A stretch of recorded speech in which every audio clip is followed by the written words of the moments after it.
भक्ति तत्व विवेक प्रथम अध्याय। भक्ति का स्वरूप। युगपद्राजते यस्मिन् भेदा भेद विचित्रता वंदे तम कृष्ण चैतन्यम पंचतत्वान्वितं स्वतः प्रणम्य गौरचंद्रस्य सेवकान् शुद्ध वैष्णवनाम भक्ति तत्व विवेका खयम शास्त्रम वक्ष्यामि यत्नतः विश्व वैष्णव दास्यस्य शूद्रस्याकिंचनस्य मे एतम अस्मिन् उद्मे एकम बलम भागवती क्षमा। परम आदरणीय वैष्णवजन, विशुद्ध हरि भक्ति का आस्वादन करना तथा इसका प्रचार प्रसार करना ही हमारा एकमात्र उद्देश्य है। इसलिए हमारा सबसे पहले कर्तव्य शुद्ध हरि भक्ति का स्वरूप निर्णय करना है। इस अनुशीलन से दो लाभ होंगे। पहला ये कि विशुद्ध हरि भक्ति का स्वरूप जान लेने पर भक्ति के विषय में हमारा सारा अज्ञान दूर हो जाएगा, जिसमें हम विशुद्ध भक्ति का अमिश्र भाव से आस्वादन कर मनुष्य जीवन को सार्थक कर सकेंगे। दूसरा लाभ यह होगा कि हम भक्ति के नाम पर चलने वाले अर्वाचीन दूषित एवं मिलावटी मतवादों से अपनी रक्षा भी कर सकेंगे। दुर्भाग्यवश आजकल जन समाज में भक्ति के नाम पर कर्म मिश्रा, ज्ञान मिश्रा, योग मिश्रा आदि मिश्रा भक्ति तथा नाना प्रकार के दूषित एवं कल्पित मतवाद समूह महामारी के कीटाणु की भांति यत्र तत्र सर्वत्र व्याप्त हो रहे हैं। इससे जनसाधारण इन दूषित और मिश्रित कुमतों को ही भक्ति समझकर इनका आदर करते हैं तथा शुद्ध भक्ति से वंचित रह जाते हैं। दूषित एवं मिश्रित मतवाद समूह हमारे सबसे बड़े शत्रु हैं।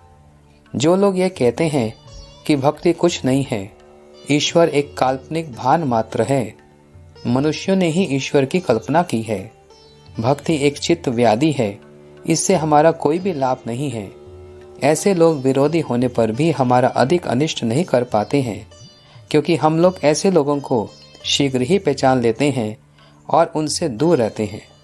किंतु जो लोग ये कहते हैं कि भगवत भक्ति ही सर्वोत्तम धर्म है, परंतु उसके साथ ही साथ स्वयं शुद्ध भक्ति के विपरीत आचरण करते हैं तथा दूसरों को भी शुद्ध भक्ति के विपरीत सिद्धांतों की शिक्षा भी देते हैं, ऐसे लोग हमारा अधिकतर अहित करते हैं।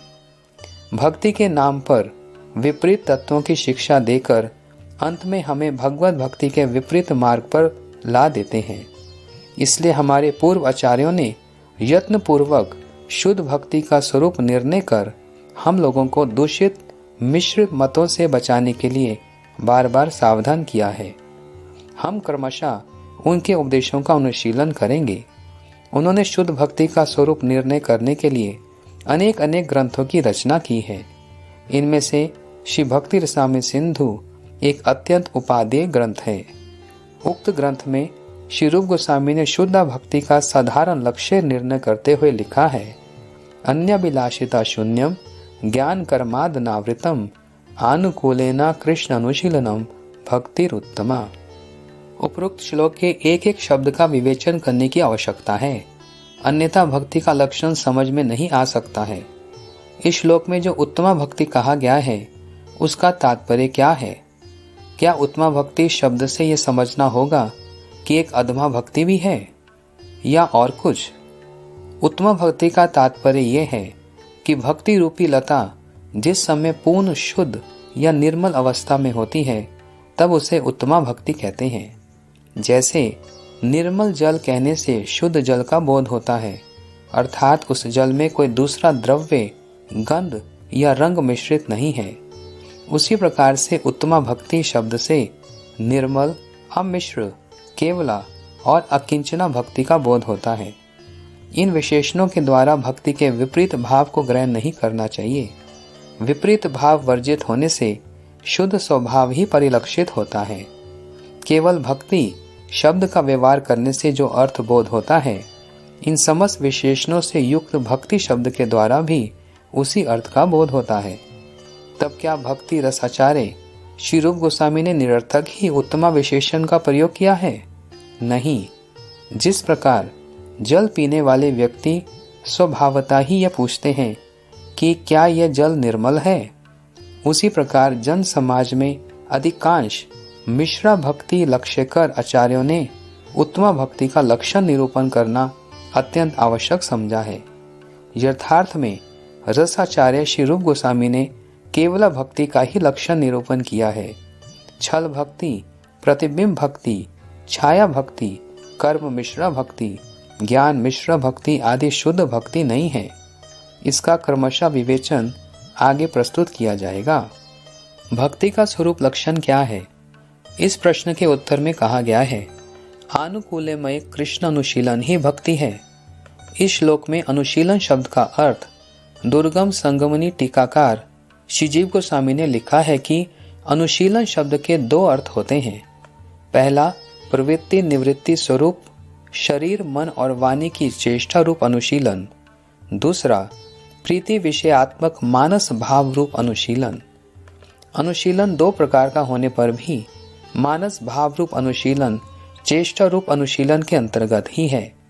अतएव चेष्टा और भाव परस्पर आधारित होते हैं और अंत में चेष्टा ही एकमात्र अनुशीलन के लक्षण के रूप में परिवर्तित होती है।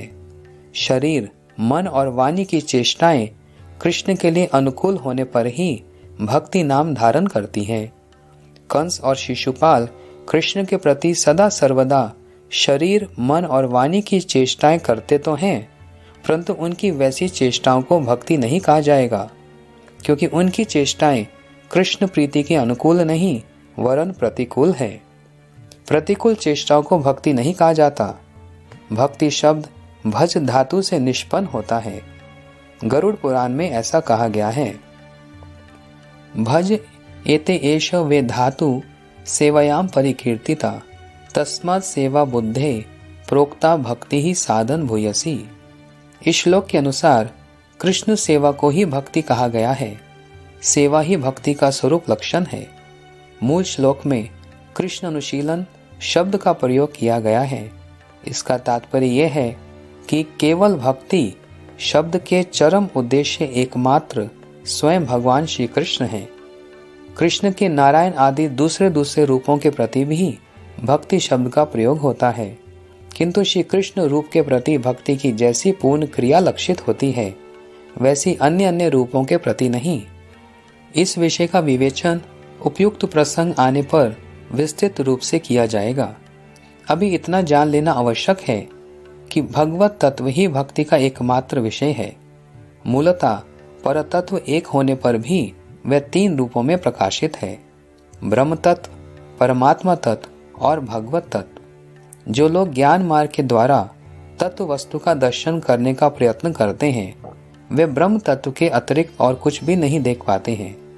वे लोग मायिक जगत के गुणों का व्यतिरेक भाव से चिंतन करते करते अर्थात नेति नेति कहते हुए माया को पार करने के लिए जो आध्यात्मिक चेष्टा करते हैं, उसके द्वारा वे एक अचिंत्य अव्यक्त निराकार निर्विकार ब्रह्म दर्शन की कल्पना करते हैं। किंतु मायक गुणों का अभाव कल्पना करना ही वस्तु का यथार्थ दर्शन नहीं है। वे लोग ये सोचते हैं कि मायक जगत के नाम रूप गुण और क्रियाएं ये सब नश्वर एवं दुखपूर्ण हैं। इसलिए मायातीत ब्रह्म का कोई नित्य नाम, कोई नित्य रूप, कोई नित्य गुण एवं कोई नित्य लीला आदि कुछ भी नहीं होता। आध्यात्मिक तार्किक जन निर्गुण श्रुतियों को प्रमाण के रूप में प्रस्तुत करते हैं। वे मन और वाणी से अगोचर हैं, उनके कान नहीं हैं, उनके अंग प्रत्यंग नहीं हैं इत्यादि।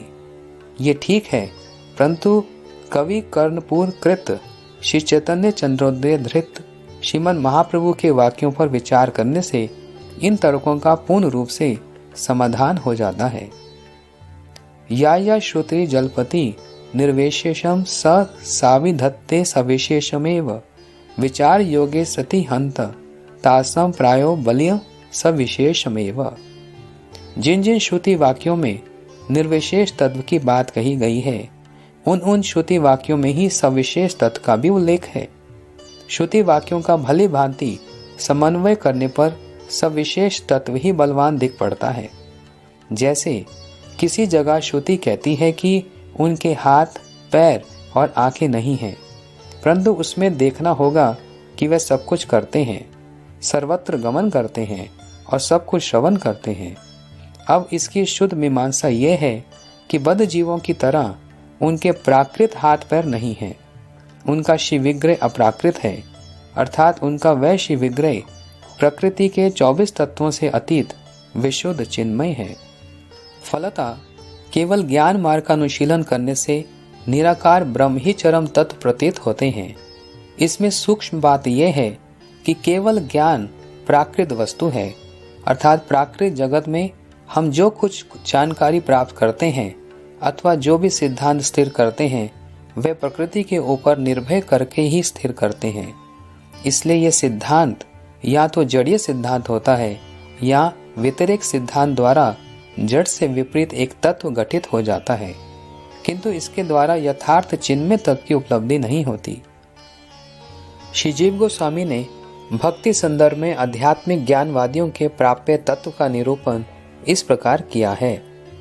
श्री जीव गोस्वामी के वाक्यों का तात्पर्य यह है कि नेति नेति वृत्ति के द्वारा जब आध्यात्मिक ज्ञान होता है तब माया के अतिरिक्त चिन्ह मात्र वस्तु का दिग्दर्शन मात्र होता है। उसके भीतर जो चिद विशेष है उसका दर्शन नहीं होता। यदि उस समय सविशेष तत्वविद वैष्णव गुरु मिल जाएं, तभी भ्रमलय रूप अनर्थ से रक्षा हो सकती है। केवल योग मार्ग के अनुसार जो तत्व का अनुशीलन करते हैं वे अंत में विश्वव्यापी परमात्मा तत्व तक पहुंच पाते हैं, शुद्ध भगवत तत्व तक नहीं पहुंच पाते। परमात्मा, ईश्वर, सगुण विष्णु आदि समस्त शब्द योग मार्ग के अनुसंधेय हैं। इस मार्ग में भक्ति के कतिपय लक्षण पाते हैं, परंतु शुद्ध भक्ति नहीं। साधारणतः भागवत धर्म के नाम पर संसार में जितने भी धर्म हैं वे सभी परमात्मा अनुसंधान रूप योग विशेष हैं। ये सब अंत में भागवत धर्म तक पहुंचा ही दें ऐसी आशा नहीं की जा सकती, क्योंकि योग मार्ग के सोपानों से तत्व वस्तु तक पहुंचने में बहुत सी बाधाएं हैं तथा अंत में अहंकारोपासना अर्थात मैं ही ब्रह्म हूँ द्वारा केवल आध्यात्मिक ज्ञान के गड्ढे में ही गिरने की अधिक संभावना होती है। इस मार्ग में परमेश्वर के नित्य विग्रह का दर्शन और चित्त तत्व के विशेष धर्म की प्राप्ति का सुयोग नहीं है। उपासना काल में जिस विग्रह की कल्पना की जाती है वे या तो विराट मूर्ति होती है अथवा हृदय के मध्य स्थित हिरण्य गर्भ मूर्ति होती है। वास्तव में उन मूर्तियों की नित्यता नहीं है। इसे परमात्मा दर्शन कहते हैं। आध्यात्मिक ज्ञान की उपेक्षा यह श्रेष्ठ होने पर भी सर्वांग सुंदर और सिद्ध मार्ग नहीं है। अष्टांग योग, हठ योग, कर्म योग आदि योग समूह इसी मार्ग के अंतर्गत हैं।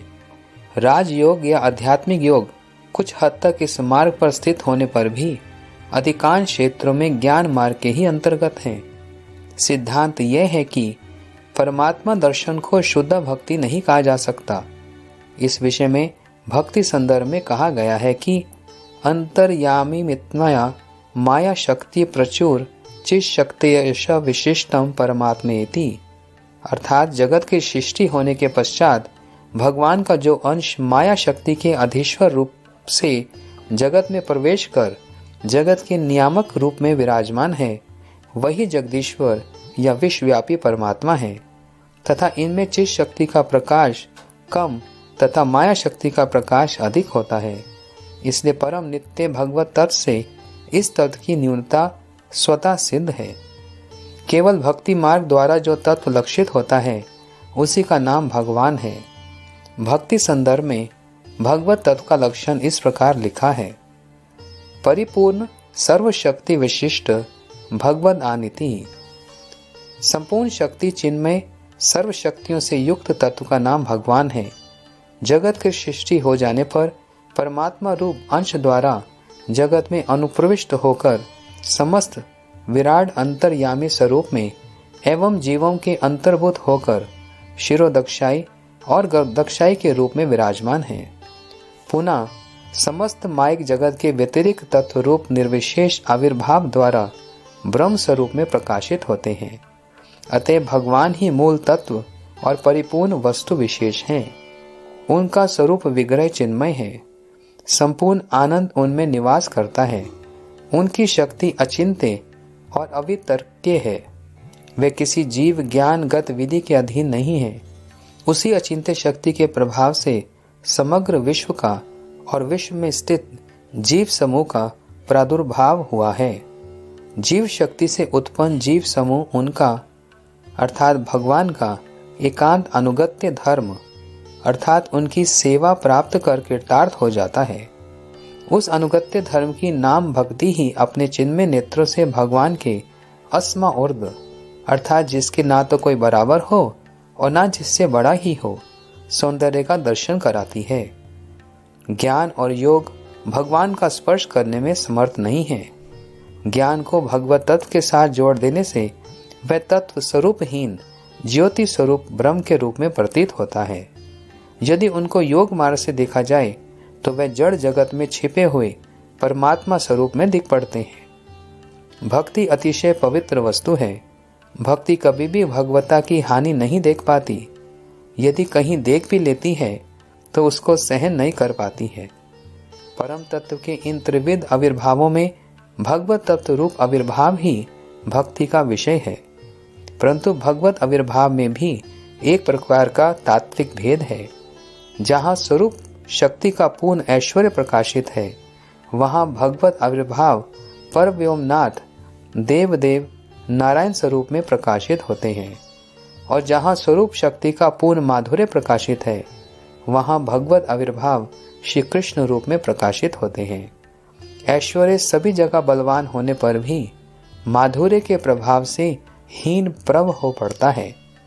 जड़ जगत में इस विषय की कोई तुलना नहीं है, उसका कोई भी उदाहरण दिखाई नहीं पड़ता है। जड़ जगत में ऐश्वर्य माधुर्य से अधिक बलवान होता है, परंतु चित जगत में ठीक इसके विपरीत होता है। वहाँ ऐश्वर्य की अपेक्षा माधुर्य श्रेष्ठ और अधिक शक्तिशाली होता है। हे अंतरंग भक्तगण, आप लोग एक बार ऐश्वर्य का ध्यान कर पीछे माधुर्य तत्व को हृदय में प्रेम के साथ लाकर देखें। ऐसा करने से ये तत्व समझ सकते हैं। जिस प्रकार जड़ जगत में सूर्य के प्रकाश में चंद्रमा का प्रकाश लीन हो जाता है, हृदय में माधुर्य का स्वाद उदित होने पर ऐश्वर्य का स्वाद अच्छा नहीं लगता। इसलिए श्री रूप गोस्वामी ने लिखा है, सिद्धांतस्तव भेदो अपि श्रीयश कृष्ण स्वरूपयो रसनोत्कृष्यते कृष्ण रूपम एष रस्त स्थिति ही। नारायण और कृष्ण स्वरूप सिद्धांत के विचार से अभेद होने पर भी रस की अधिकता से कृष्ण रूप ही श्रेष्ठ है, क्योंकि रस तत्व की ऐसी ही महिमा है। आगे ये सब तत्व क्रमशः स्पष्ट होते जाएंगे। यहाँ पर एकमात्र यही ज्ञातव्य है कि श्री कृष्ण के संबंध में अनुकूलमय अनुशीलन ही भक्ति का स्वरूप लक्षण है। जो बात मूल श्लोक में कही गई थी वही सिद्ध हो गई। अन्य विलासिता से रहित होना और ज्ञान कर्मादि से अनावृत रहना ये भक्ति का तटस्थ लक्षण है। विष्णु भक्ति प्रविक्ष्यामि यया सर्वम आपयेत। भक्ति संदर्भ के इस आधे श्लोक में भक्ति के तटस्थ लक्षण का विवेचन हुआ है। इसका अर्थ यह है कि जिस विष्णु भक्ति की बात कही जा रही है उस भक्ति के द्वारा जीव सब कुछ पा लेता है। प्राप्ति की आशा का नाम ही अभिलाषिता है। अन्य विलासिता शब्द से कोई यह न समझे कि भक्ति की उन्नति और उसके उत्कर्ष की अभिलाषा भी परित्यज्य है। मेरी साधन भक्ति भाव अवस्था को प्राप्त करे ऐसी अभिलाषा उत्तम है, परंतु इसके अतिरिक्त अन्य अन्य समस्त प्रकार की अभिलाषाएं परित्याग करने योग्य हैं। अन्य अभिलाषाएं दो प्रकार की होती हैं, भुक्ति अर्थात भोगों की अभिलाषा और मुक्ति की अभिलाषा। श्री रूप गोस्वामी कहते हैं, भुक्ति मुक्ति श्रीहा यावत पिशाची हिदि वर्तते तावत भक्ति सुखास्त्रया कथम बुद्धय भवेत। जब तक भुक्ति और मुक्ति की कामना रूप दो पिशाचियां हृदय में वर्तमान रहती हैं, तब तक स्वरूप सिद्धा भक्ति का पवित्र सुख तनिक भी उदय नहीं होता। कायिक और मानसिक भोग मात्र भुक्ति शब्द के अंतर्गत हैं। इस जन्म में निरोग रहना, सुस्वादु भोजन की प्राप्ति, बल वीर्य की प्राप्ति, धन जन स्त्री पुत्र कन्या यश और जय की प्राप्ति, ये सब कुछ भुक्ति के अंतर्गत है। मरने के बाद ब्राह्मण कुल में जन्म, राजकुल में जन्म, स्वर्ग की प्राप्ति, ब्रह्मलोक की प्राप्ति आदि समस्त प्रकार के पारलौकिक सुख भी भुक्ति के ही हैं। अष्टांग योग, अष्टादश सिद्धियां और 8 प्रकार के ऐश्वर्य भी भुक्ति के ही अंतर्गत हैं। भुक्ति की पिपासा से मनुष्य काम के अधीन होकर काम, क्रोध आदि 6 रूपों के वश हो पड़ता है। मत्सरता आसानी से हृदय पर अधिकार कर लेती है। अतः शुद्ध भक्ति प्राप्त करने के लिए भुक्ति की कामना को संपूर्ण रूप से दूर रखना चाहिए। भुक्ति कामना को छोड़ने के लिए बद्ध जीवों को विषयों का परित्याग कर वन में जाना ही पड़ेगा, ऐसी बात नहीं।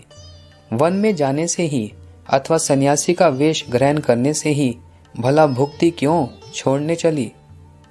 यदि हृदय में भक्ति रहे तो विषयों के बीच अनासक्त रूप से रहने पर भुक्ति हमारा पीछा छोड़ सकती है।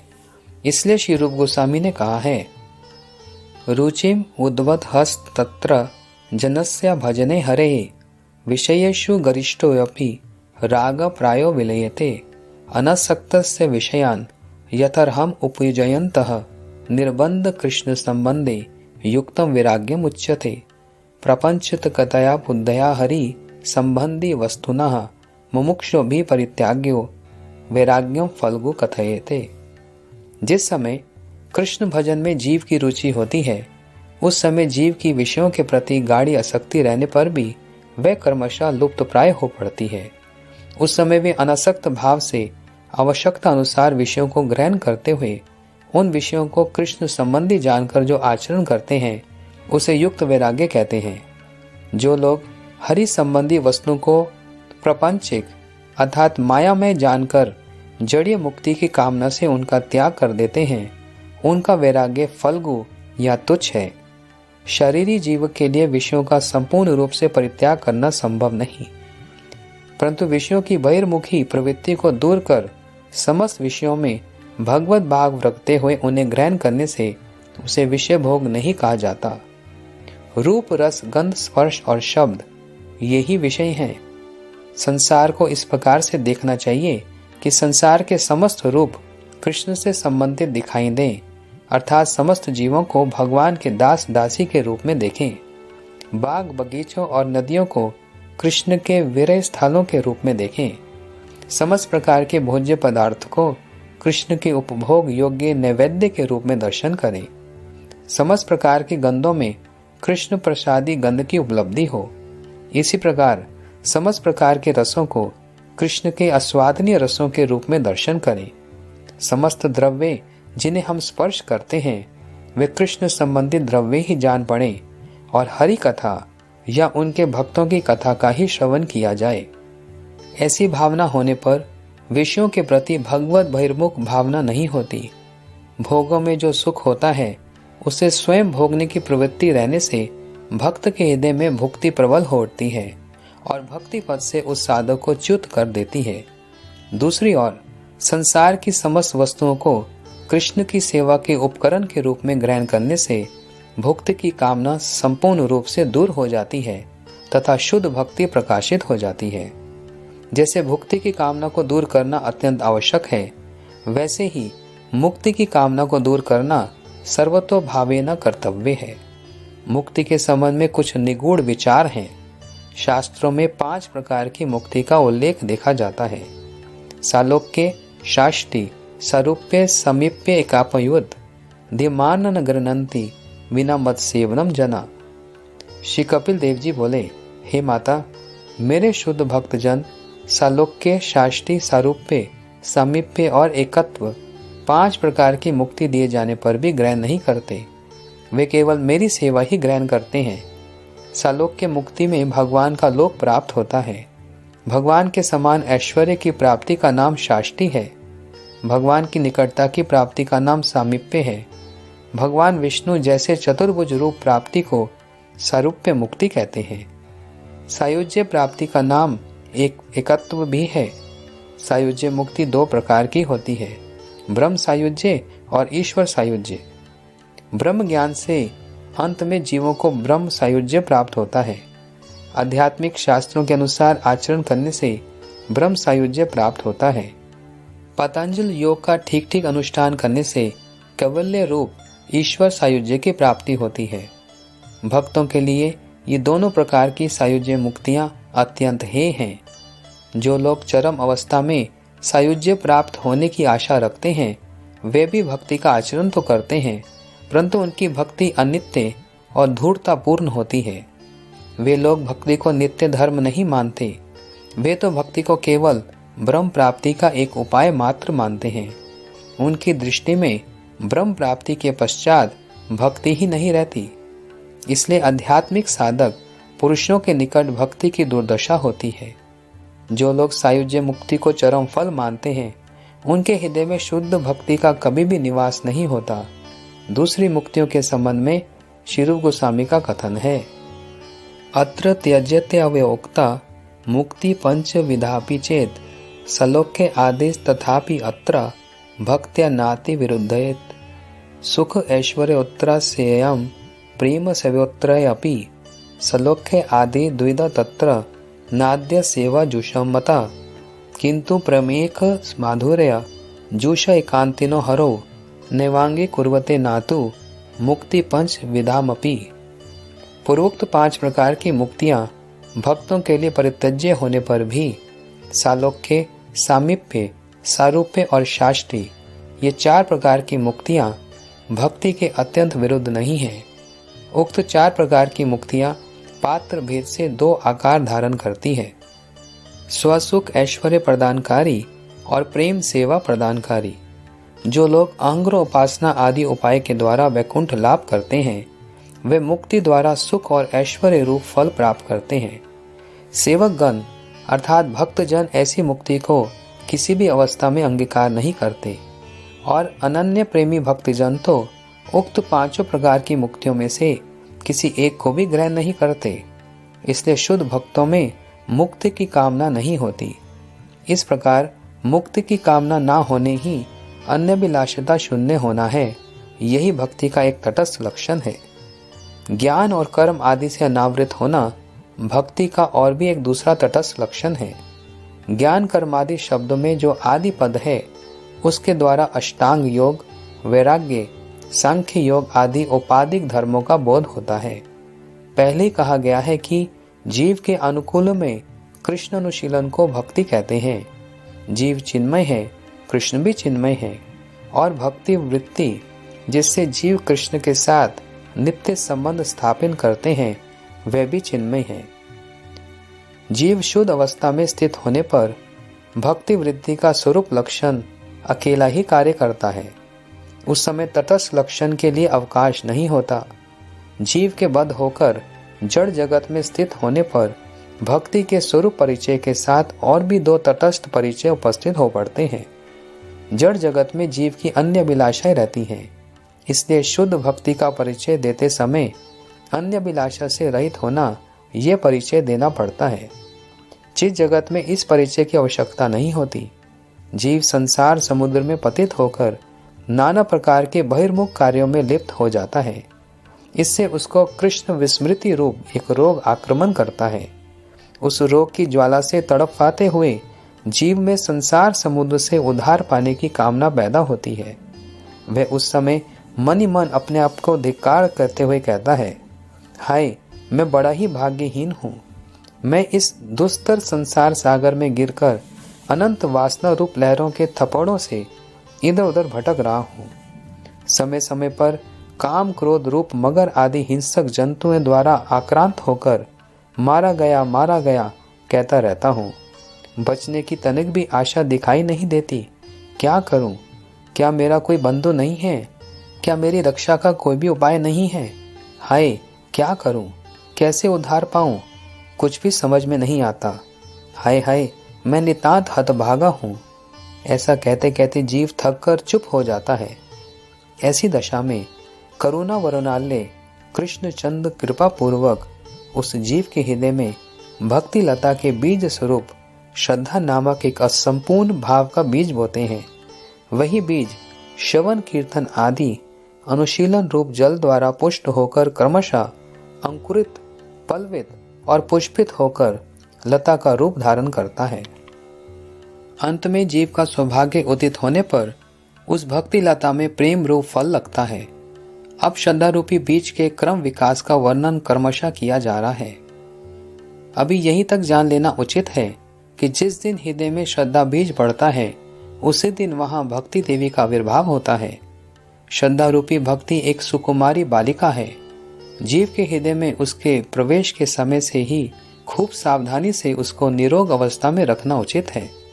जिस प्रकार गृहस्थ अपनी अत्यंत सुकुमारी बालिका की धूप, शीत, विषैले जीव जंतुओं तथा भूख प्यास से रक्षा करता है, उसी प्रकार नवजात श्रद्धा देवी को समस्त प्रकार के अशुभों से अनावृत अर्थात मुक्त रखना चाहिए। अन्यथा ज्ञान, कर्म, योग, जड़ आसक्ति और शुष्क वैराग्य आदि के अनिष्ट कर संसर्ग से श्रद्धा क्रमशः उत्तम भक्ति के रूप में प्रस्फुटित न हो सकेगी, बल्कि अनर्थों के मिश्रण से क्रमशः वे अन्य रूप धारण कर लेती है। अर्थात श्रद्धा देवी भक्ति रूपी न होकर अनर्थ रूपा हो पड़ती है। जब तक यथार्थ साधुसंग रूप धात्री के द्वारा लालित पालित होकर एवं भजन रूप औषधि और पथ्य द्वारा अनर्थ शून्य होकर श्रद्धा सुकुमारी निष्ठा रूप में उन्नत नहीं हो जाती, तभी तक उसका रोग का डर बना रहता है। निष्ठा हो जाने पर कोई भी अनर्थ उसका सहज ही अनिष्ट नहीं कर पाता। यदि श्रद्धा देवी को भली भांति यत्न पूर्वक पुष्ट न किया गया तो ज्ञान, वैराग्य, अध्यात्म विचार, सांख्य आदि अभ्यास रूपी तरह तरह के कीड़े मकोड़े, दीमक, मच्छर और दूषित वायु के द्वारा वे दूषित हो पड़ती है। बद्ध अवस्था में जीव के ज्ञान, वैराग्य आदि तो अनिवार्य हैं, परंतु ये ज्ञान आदि भाव यदि प्रतिकूल प्रकार के हों तो ये भक्ति को नष्ट कर देते हैं। अतएव श्री जीव गोस्वामी ने यहाँ ज्ञान शब्द से निर्भेद ब्रह्म अनुसंधान को लक्ष्य किया है। ज्ञान दो प्रकार का होता है। प्रथम अध्यात्म ज्ञान जो मुक्ति को लक्ष्य करता है, और द्वितीय भगवत तत्व ज्ञान जो भक्ति के साथ साथ जीव के हृदय में उदित होता है। प्रथम आध्यात्मिक ज्ञान भक्ति का विरोधी है। ऐसे ज्ञान को दूर रखना अत्यंत आवश्यक है। कुछ लोग ऐसा कहते हैं कि आध्यात्मिक ज्ञान के बाद ही भक्ति उत्पन्न होती है, किंतु ये बात सर्वदा भ्रमपूर्ण है। ऐसे ज्ञान से भक्ति शुष्क हो जाती है, परंतु श्रद्धा से भक्ति अनुशीलन के साथ साथ जीव के हृदय में ईश्वर, जीव और माया का परस्पर संबंध निरूपक जो तत्व ज्ञान उदित होता है वह भक्ति का सहायक है। उसी का नाम अहेतुक ज्ञान है। इसलिए श्रीमद् भागवत में श्री सुत गोस्वामी ने कहा है, वासुदेव भगवती भक्ति योग प्रयोजिता जनते आशु वैराग्यम ज्ञानश्च यद अहेतुकम। अपूर्वोक्त समस्त बातों पर ध्यान पूर्वक विचार करने से पता चलता है कि ज्ञान कर्मादि द्वारा आच्छादित न होकर अर्थात इन सब भावों को अपने सेवक के रूप में ग्रहण कर अन्य अभिलाषा से शून्य होकर जो अनुकूलमय कृष्ण अनुशीलन होता है वही उत्तमा भक्ति है। भक्ति ही जीव की एकमात्र आनंदमय प्रवृत्ति है। उसके अतिरिक्त समस्त प्रकार की प्रवृत्तियां बहिर्मुख हैं। भक्ति की सहायता से कभी कभी कर्म आरोप सिद्धा भक्ति के रूप में परिचित होता है। भक्ति की सहायता से कभी कभी ज्ञान भी संग सिद्धा भक्ति के रूप में परिचित होता है, परंतु वे कभी भी स्वरूप सिद्धा भक्ति नहीं हो सकते। स्वरूप सिद्धा भक्ति केतव शून्य अमिश्र आनंद स्वरूप होती है, अर्थात इसमें स्वर्ग और मोक्ष की कामना नहीं होती, किंतु आरोप सिद्धा भक्ति में भोग और मोक्ष की कामना छिपी रहती है। इसलिए इसको सकैतवा भक्ति भी कहते हैं। हे अंतरंग वैष्णवगण, आप लोगों को स्वभावतः स्वरूप सिद्धा भक्ति के प्रति ही रुचि होती है। आरोप सिद्धा या संग सिद्धा भक्ति के प्रति रुचि नहीं होती, क्योंकि ये दोनों प्रकार की भक्तियां स्वरूपता भक्ति नहीं है। उन दोनों भावों का भक्ति नाम तो कुछ दूसरे लोगों ने ही रख दिया है। वास्तव में उनको भक्ति नहीं, भक्ति आभास कहा जाता है। यदि सौभाग्यवश भक्ति आभास के द्वारा भक्ति के स्वरूप के प्रति श्रद्धा हो जाए, तभी वह अंत में भक्ति के रूप में परिणत होती है। परंतु यह सहज बात नहीं है, क्योंकि उनके द्वारा शुद्ध भक्ति से च्युत होने की ही अधिक संभावना होती है। इसलिए सर्वत्र ही स्वरूप सिद्धा भक्ति करने का उपदेश पाया जाता है। इस छोटे से लेख में शुद्ध भक्ति का स्वरूप वर्णन किया गया है। पूर्व आचार्यों के पूर्व एवं परवर्ती समस्त उपदेशों का भली भांति विवेचन कर उनके मनोभावों को स्वल्प अक्षरों में लिपिबद्ध करने की इच्छा से निम्नलिखित एक श्लोक को प्रस्तुत किया जा रहा है। पूर्ण चिदात्मके कृष्णे जीवस्यानुचिदात्मनः उपाधि रहित चेष्टा भक्ति स्वाभाविकी मतः। श्री कृष्ण सर्वदा पूर्ण शक्ति संपन्न वृह चैतन्य तत्व हैं। जीव उनका किरण स्थानीय अनुचैतन्य तत्व विशेष है। पूर्ण चैतन्य के प्रति अनुचैतन्य की स्वाभाविकी उपाधि रहिता चेष्टा का नाम भक्ति है। अन्य अभिलाष ज्ञान और कर्म के प्रति आग्रही उपाधि है। स्वाभाविकी चेष्टा कहने से अनुकूलमय अनुशीलन को ही समझना चाहिए।